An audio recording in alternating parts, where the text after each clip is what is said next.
Lalo nating palalimin. Sino o alin ang dapat managot? Ang unang karakter na susuriin natin ay yung communications officer ng barko. Naniniwala siya na mas ligtas ang mga pasahero kung mananatili sila sa loob ng barko kaysa doon sa pagtalon sa malamig na tubig. At umaasa din siya na ang kapitan ang nagbibigay ng opisyal na kautusan or atas para sa evacuation. Ngayon, sa crisis management, may tinatawag tayong command responsibility. Ano yan? Nangangahulugan na sa panahon ng sakuna, yung clear na directive o yung malinaw na utos mula sa taas ang inaasahan ng mga nakakababa. Dito pa lang makikita natin, kapag kulang sa empowerment o critical thinking ang mga empleyado, umaasa sila doon sa hintay ng utos. Kahit na nasusunog na o lumalala na yung sitwasyon. So isipin natin yung mga mall guards, 'di ba, o yung empleyado sa emergency. Madalas hindi kikilos 'yan hangga't walang go signal sa boss nila, kahit obvious na emergency na. Ngayon, tingnan natin yung kapitan. Ayan, yung kapitan. Yung kapitan, yan yung tinuturing natin na ultimate decision maker sa barko. Ngayon, nagkaroon siya ng iba't ibang mga paniniwala. Naniniwala siyang bihira ang mga aksidente ng paglubog. O kaya hindi siya nagmadali sa pagpapalikas sa mga tao. Inaasahan din niya, darating kagad yung Coast Guard at marami pa yung maliligtas. At pinaniniwalaan niya na hindi akma ang ibang sasakyang pandagat para sa rescue at delikado ang malakas na agos ng tubig. Yan yung normalcy bias. Yung normalcy bias, isang psychological na condition yan kung saan pinipilit nating paniwalaan na ang mga bagay ay mananatiling normal kahit may palatandaan ng peligro, 'di ba? Halimbawa, nasa isang situation tayo. Say for example, nakasakay tayo sa isang mabilis na bus. Yung bus talaga sobrang bilis, nagmamadali. Singit ng singit kung saan-saan. Ang takbo ng isip natin, walang mangyayari sa atin, walang mangyayari sa atin. Sa history, maraming trahedya ang lumala dahil sa normalcy bias. Tulad nung nangyari sa Yolanda, di ba? Nagkaroon ng mga evacuation delays. Nagkakaroon ng maling assumption na ang nangyayari nagiging sanhi ng kawalan ng mabilis na aksyon na napakahalaga para sa maraming buhay. Isa pa, yung Coast Guard. Ayan. Yung Coast Guard naman, umaasa na yung kumpanya ng ferry ay nagsanay, na train ng mabuti yung kanilang mga crew.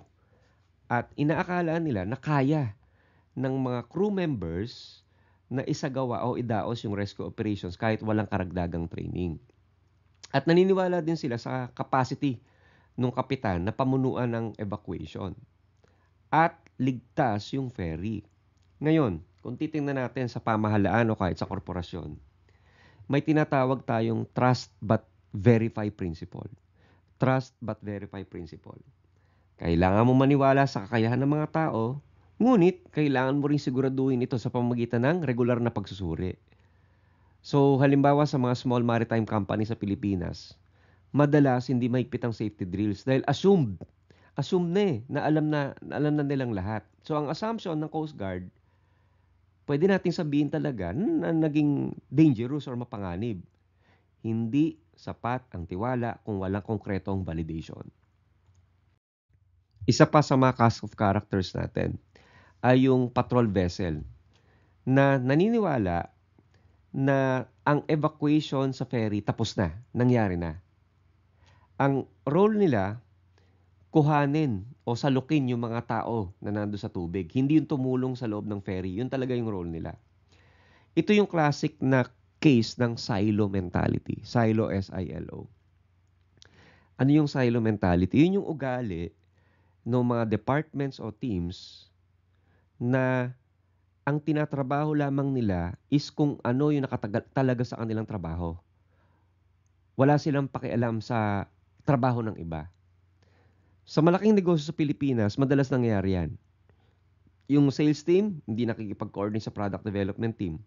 Kaya sablay yung produkto sa market. So sa trahedyang ito, ang kakulangan sa malawakang pananaw, yung interconnection ng iba't ibang mga units, ng iba't ibang mga teams, naging literal talaga na sanhi ng kamatayan. Isa pang pwede nating tingnan yung rescue team.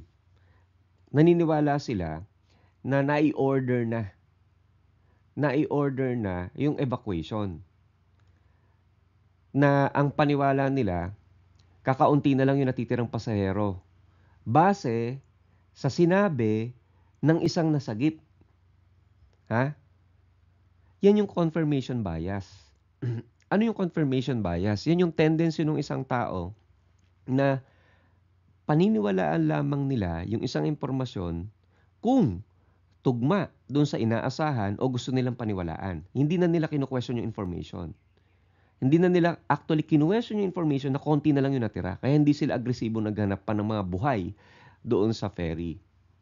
Sa crisis response, ang confirmation bias nakamamatay. Yun namang sa loading service company, naniniwala sila na hindi problema ang overloading. Hindi sila naniniwala na problema yung maling laki ng kargamento or poor lashing. Pag sinabing poor lashing, yung mahinang pagkakabuhol o pagkakatali ng cargo. Ang assumption nila, basta pantay yung pagkakalagay doon sa loob ng vapor, kaliwat kanan, basta pantay, solve na yung problema. Sa shipping industry, critical yung cargo balance.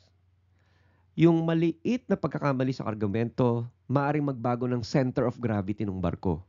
At siyempre, magdudulot yan ng pagtaob. Kung naalala nyo noong 2008, although hindi pa yata ako pinapanganak, lumubog yung MV Princess of the Stars. Isa sa mga tinitinang sanhi niyan is yung overloading ng mga kargamento. Ano pa? Yung mga safety regulators. Sa safety regulators naman, para sa kanila, basta mukhang maayos yung life rafts at yung mga escape chutes, akala nila functional na. Basta nakita nila, oh, mukhang okay naman, ayos na yan. Yan yung surface compliance. Pagsunod sa rules, on paper, basta nakapag-comply lang, magampanan lang yung basic minimum requirements, pero hindi sinusuri kung epektibo talaga ang pagsunod. Dito natin makikita yung problema kapag ang auditing, alam mo, sa TQM, Total Quality Management, parang ano lang, pawang checklist lang, hindi tunay na assessment.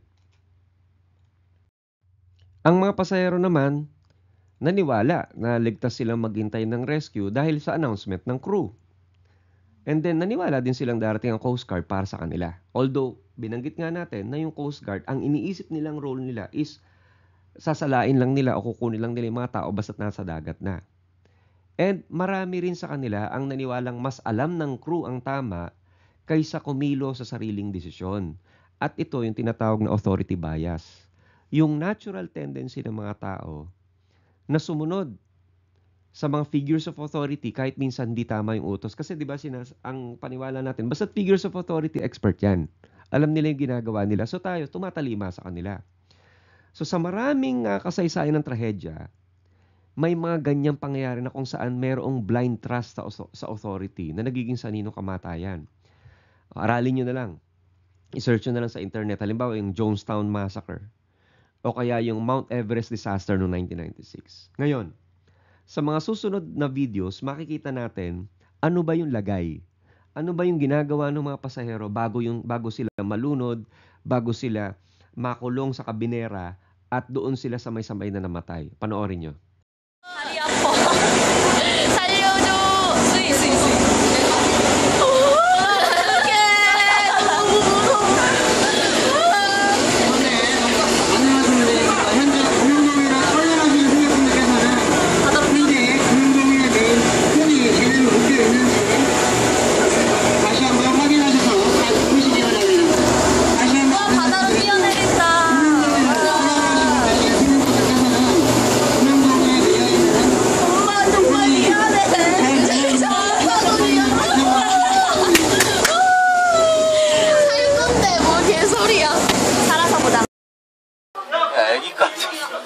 여기까지 미치겠다.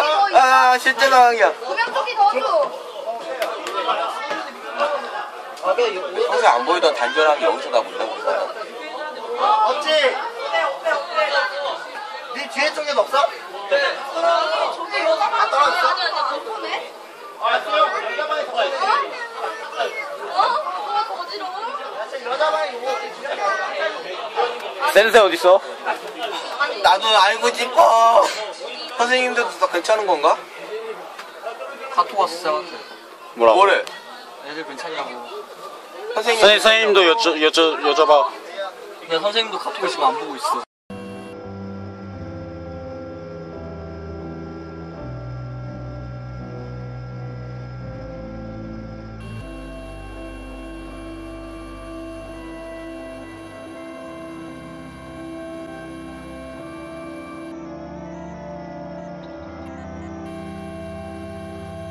하는 거 아니야?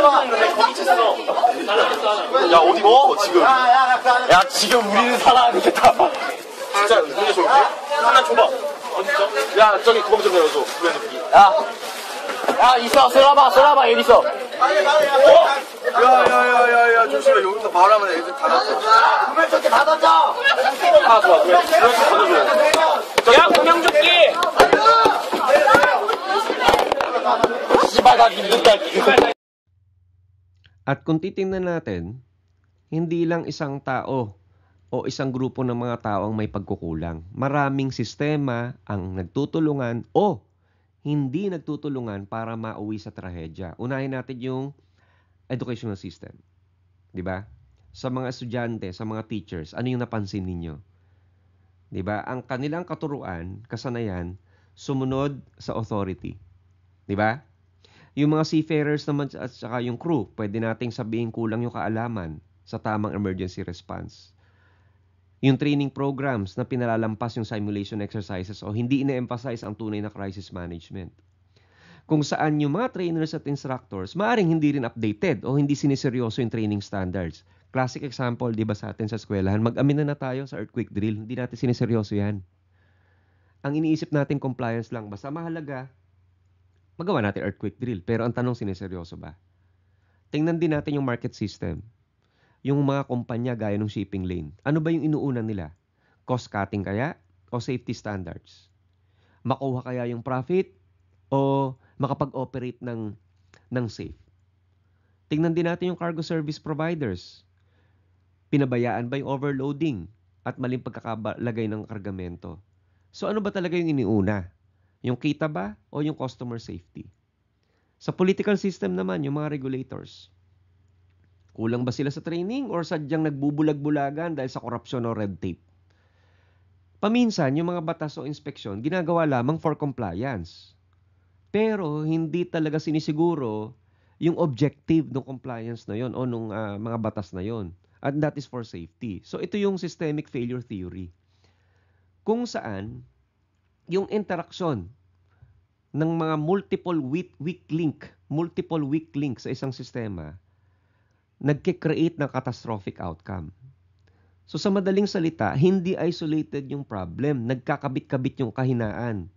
Na kung saan, there will come a time na bi-build up yung problem. Pag nagkabit-kabit yan, nagkakaroon ng tinatawag nating perfect storm. I-search nyo kung ano yung sabihin niyang perfect storm. Isang senaryo na kung saan lahat ng weaknesses nagkita-kita, nag-create ng tragedy. So, ibig sabihin, hanggang sa yugtong ito, pinag-aaralan natin kung paano nagsisimula ang isang problema. Hindi isolated incident, kung hindi bunga ng maraming interconnected weaknesses. So, diagnosis pa lang ito Tinutukoy pa lang natin kung paano nagkakaproblema. Pero tandaan natin, diagnosis without action is useless. Ang tunay na hamon sa atin, paano tayo kikilos para baguhin yung sistema. Hindi lang para mag-react kapag may nangyaring sakuna o problema. So ang tanong, saan tayo magsisimula? Kung ang sugat ay malalim, hindi po pwedeng band-aid lang ang solusyon. Kailangan nating tukuyin yung sinasabi nating critical pressure points ng sistema. Sa systems thinking, hindi natin inaayos lang ang sintomas.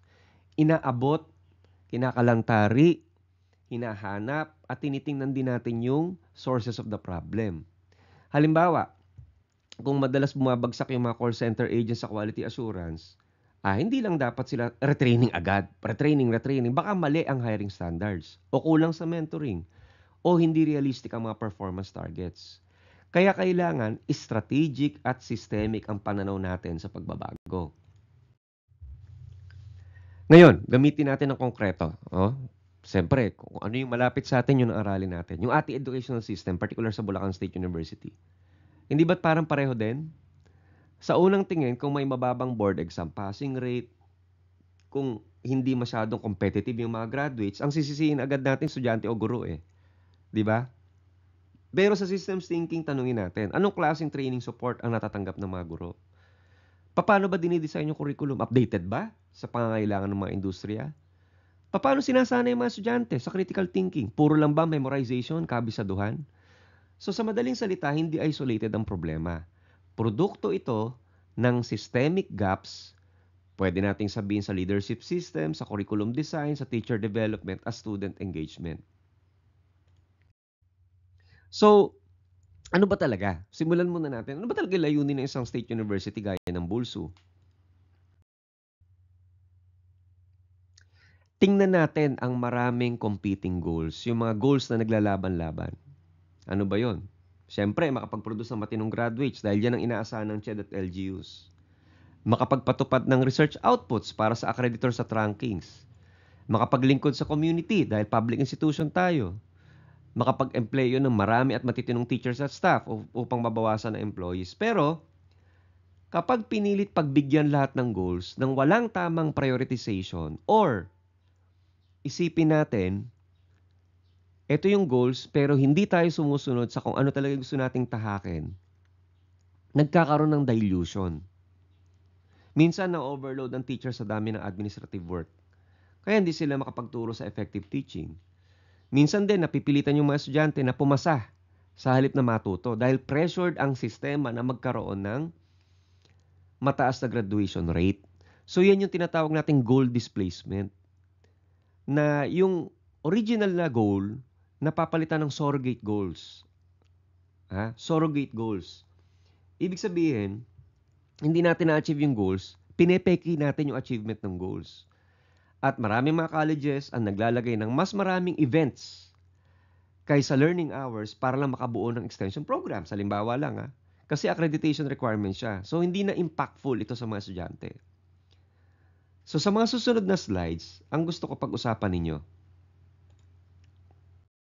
Tingnan natin ang causal loop diagram na to. So, may mga variables siya. Unahin natin job market demand.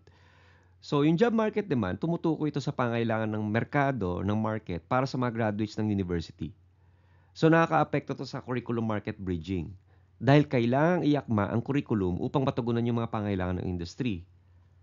Yung curriculum market bridging naman, yun yung proseso ng pag-aakma ng curriculum ng university upang tumugba dun sa mga skills, sa mga kasanayan at kaalaman na hinihingi ng job market. Kung epektibo ang bridging na to, mas mataas ang acquisition of desired competencies ng mga estudyante. Yun yung antas ng kasanayan at kaalaman na natatamo ng mga students at malaki ang impluwensya nito sa student eligibility and quality control. Dahil kailangan tiyakin na yung mga estudyante may sapat na kakayahan. Yung student eligibility and quality control, ito yung proseso ng pagpili at pag-monitor sa quality ng mga students. So nakaka-apekto to sa quality of lesson delivery instructor dahil mas madaling magturo sa mga estudyanteng may mataas ng kakayahan. So, ibig sabihin, yung kahusayan ng pagtuturo ng mga guro, direktang nakaka-apekto ito. Doon sa acquisition of desired competencies, gayon na rin sa pride in school identity. Okay? Yung pride in school identity, yun yung pagmamalaki at positibong pagkilala sa university. Bakit? Dahil makaka-apekto ito sa job market demand. Meron kang pride in school of identity kung meron kang acquisition of desired competencies at mahusay yung quality of lesson delivery and instruction. At kung makikita nyo, merong nakalagay na hash mark dito sa ilalim, yung dalawang guhit na yan. So ano ibig sabihin yan? Sa pag-a-analyze ng isang sistema, sa pagda-diagnose pala rather ng isang system, hindi natin pwedeng baliwalain yung elemento ng oras o time. Sa CLD, yung element of time ay ipinahihiwatig sa pamagitan ng hash mark. So, sa madaling salita, time ay mahalaga. Maraming sistema ang hindi agad nagpapakita ng epekto ng oras. Maraming sistema ang hindi agad nagpapakita ng epekto matapos ang isang action. Yun yung delay bago natin maramdaman yung resulta. Halimbawa, nagtanim ka ng mangga ngayon. Hindi po pwedeng bukas may bunga na agad yan. Kailangan ng taon bago umani.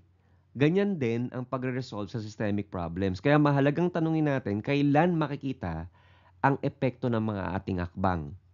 Hindi lahat ng solusyon, instant ang resulta.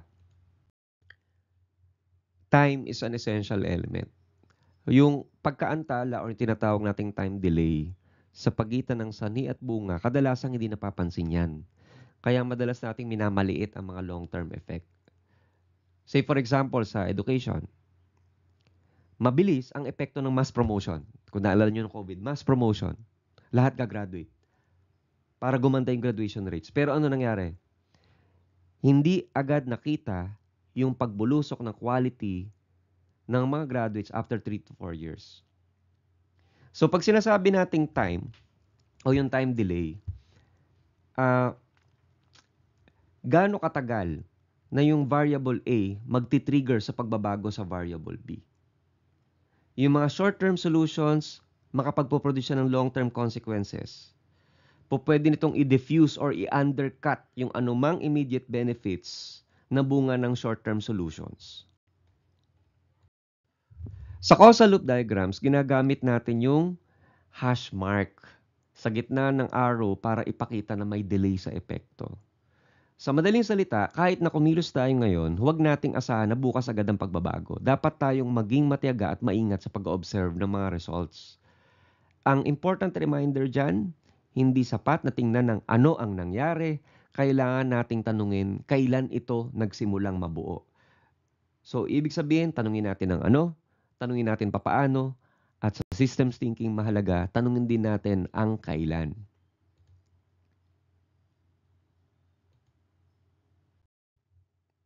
So, halimbawa, births, pagsilang ng mga bagong tao, nakaka-apekto yan sa population.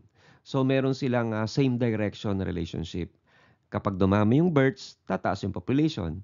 Kapag kumonti yung births, bababa yung population.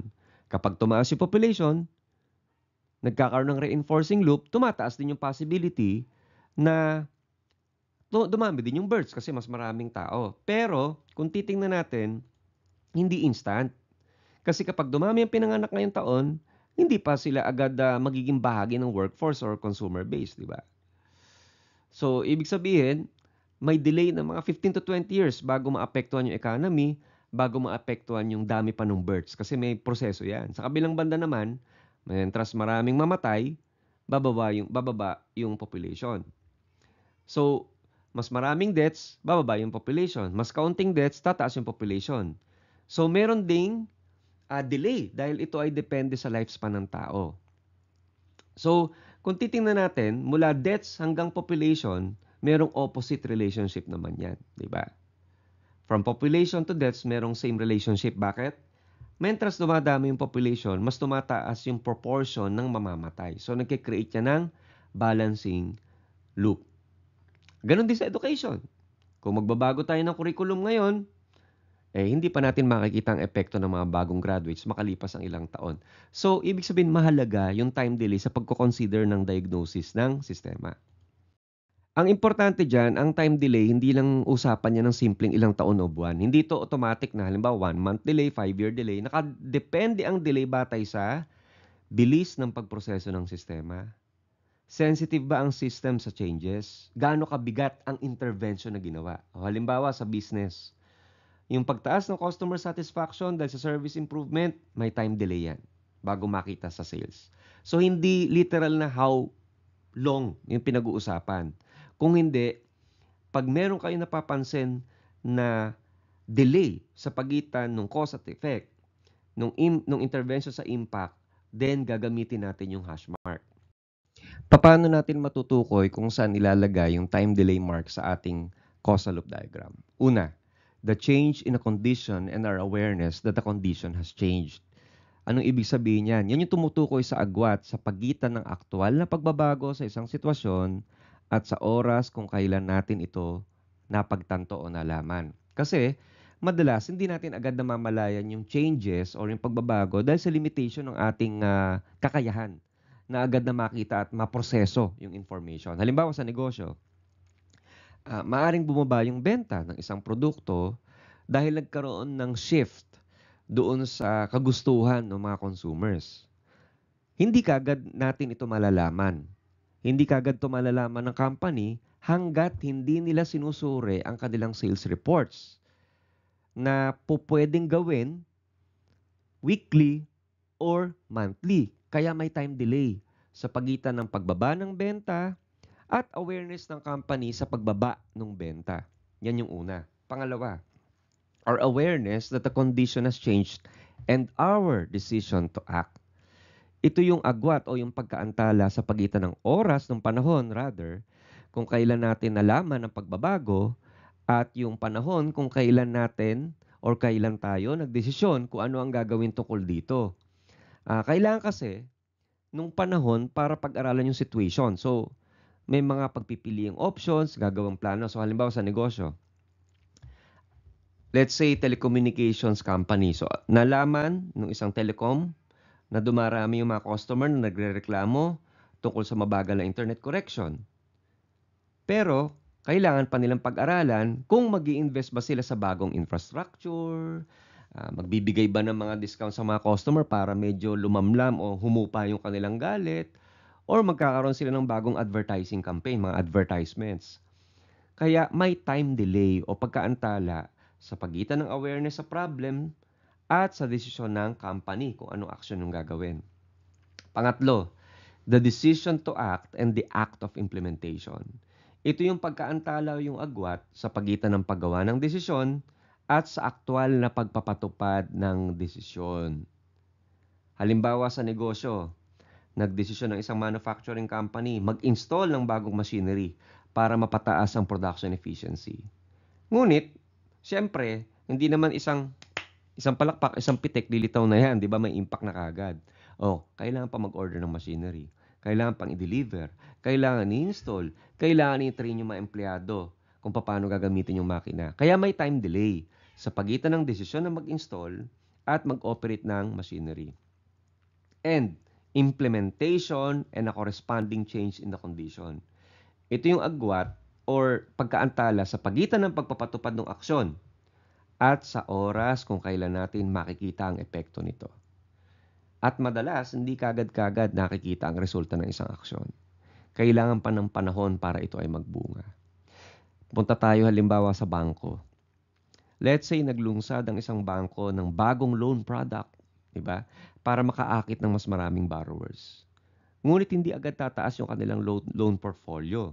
Kasi kailangan pa ng panahon para malaman ng mga tao yung product, mag-apply yung mga tao, at i-approve ng mga bank officers yung loan. Kaya may time delay sa pagitan ng paglungsad ng loan product at pagtaas ng loan portfolio. Ngayon, sa mga susunod na slides, ang gagawin natin, balik tayo sa Bulacan State University System. May mga causal loop diagrams na lumalaki ang boundary ng system dito.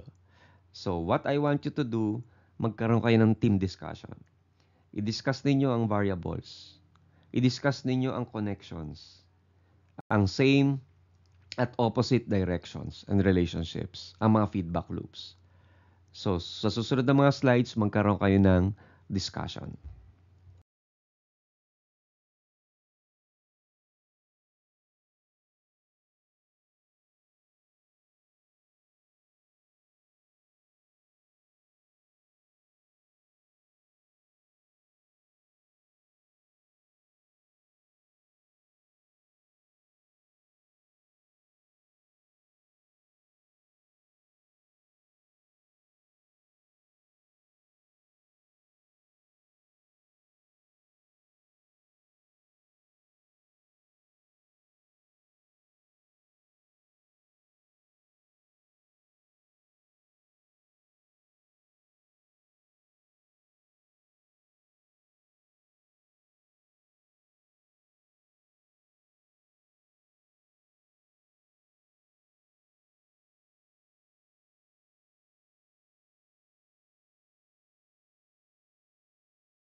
Isang malaking katotohanan sa systems thinking, ang kahinaan ay palaging naroroon na sa loob ng sistema. Hindi lang natin agad napapansin. Parang bahay na may crack. May crack sa pundasyon, kahit hindi pa ngayon bumabagsak, unti-unti itong lumalala. Yung mga kahinaang ito ay hindi basta-basta nawawala kahit pa may minor reforms. Bakit? Dahil kadalasan, cosmetic lang ang mga solusyon. Hindi umaabot doon sa sources ng problem. O tama naman, may mga pagsisikap na ayusin yung mga weaknesses. Pero madalas sa mga ito ay patching solutions, reactionary, hindi strategic. Ngayon, tanungin natin, paano kung may dumating na bigla ang pagsubok sa system?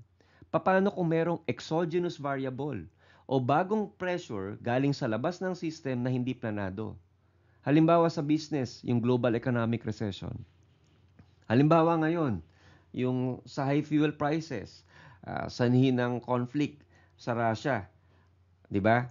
At saka ng Ukraine. Yung COVID-19 naman, isa na yung classic na case ng external shock. Hindi ito ang sanhi na kahinaan ng system, pero ito yung nagbunyag, naglabas ng matagal nang naitatagong mga problema sa ekonomiya, sa market system, sa education. 'Di ba? Sa education, biglang naging obvious. Kulang pala tayo sa online learning infrastructure. Biglang naging obvious, lumabas yung kakulangan sa student self-discipline at independent learning skills. Lumabas yung mga teachers, hindi pala marunong i-manipulate yung technology. Kapag binangga ng krisis ang isang mahinang sistema, mag-uumpisang mag-collapse ang mga bahagi nito. Masisira ang mga proseso na dati ay gumagana kahit pilit lang. Yan yung resilience theory. Anong ibig sabihin nun? Ang tunay na matibay na sistema, nakapag-a-adjust kapag may external stress. Kaya nila mag-adjust kahit may external shocks or external stress. Pero ang mahina, bumabagsak agad. Ang mga linear thinkers, ang nakikita lang yung diretso at obvious na problem. Madalas hindi nakikita yung mga pinagsama-samang weaknesses or kahinaan. Pero ang isang external problem or systemic crisis tulad ng COVID, binubunyag niyan. Pinalilitaw yung mga fault ng sistema. Di ba kung maalala nyo sa mga universities, nung dumating yung mga external shock tulad ng COVID-19, lumabas na maraming students pala hindi self-motivated kapag walang face-to-face classes. Yung mga teachers pala hirap kapag hindi face-to-face classes. So, hindi lang nito nilalantad yung problema, pinapalala pa. Di ba? Kung dati, kaya pang pagtakpan ng yung poor internet access, kaya pa pagtakpan. Di ba? Pero dahil sa heat wave, dahil sa COVID-19, etc., critical na siya para makasabay sa klase. Kung dati, pwede pang gumana yung traditional lecture style teaching. Ngayon, hindi na effective yan sa mga online classes.